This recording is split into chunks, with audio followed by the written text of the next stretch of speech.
এই মুহূৰ্তত অসম টুডে দৰ্শকক দিবলৈ লৈছে এক গুৰুত্বপূৰ্ণ খবৰ। তিনিচুকীয়াৰ জাগুনত পুনৰ অপহৰণ কাণ্ড। অসম অৰুণাচল সীমান্তৰ জাগুনত ৰাজু খান নামৰ শিলৰ কাছাৰ ফেক্টৰীৰ পৰা অপহৰণ কৰে কৰ্মচাৰী বৈকুণ্ঠ সন্দিকৈক। অপহৰণৰ আঁৰত আলফা স্বাধীন জড়িতৰ সন্দেহ তিনিচুকীয়া আৰক্ষীৰ। আৰু আমি পুনৰবাৰ জনাইছোঁ তিনিচুকীয়াৰ জাগুনত পুনৰ অপহৰণ কাণ্ড।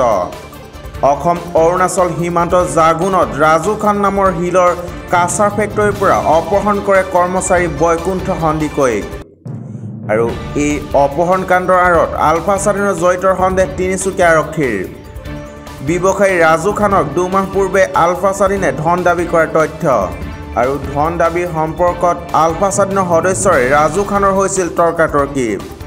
আৰু মঙলবাৰে সন্ধিয়াৰ ভাগত আলফা স্বাধীনৰ এটা দলে কৰ্মচাৰী বৈকুণ্ঠ সন্দিকৈক অপহৰণ কৰি নিয়ে। আৰু ঘটনাস্থলীত তিনিচুকীয়াৰ আৰক্ষী অধীক্ষক শিলাদিত্য চেতিয়াৰ উপস্থিত হৈ ঘটনাৰ অনুসন্ধান অব্যাহত ৰাখিছে। আৰু আমি পুনৰবাৰ অসম টুডে দৰ্শকসকলক জনাইছোঁ তিনিচুকীয়াৰ জাগুনত পুনৰ অপহৰণ কাণ্ড।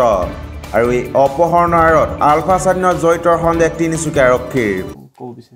ক'বলৈ মোৰ এইটো যদি কোনোবাই নিছে আলফাইও নিছে যদি বা অইন কোনোবাই আৰ্মিয়ে ধৰিছে বা পুলিচে ধৰিছে, কোনোবাই যদি ধৰি যিভাগে নিছে সেইভাগে যাতে ল'ৰাটো ঘূৰাই দিয়ে, মানে ভাল পুলিচ যিভাগে নিছে সেইভাগে যাতে ঘূৰাই দিয়ে। তিনিচুকীয়াৰ পৰা বিবেক বৰাৰ ৰিপৰ্ট, অসম টুডে।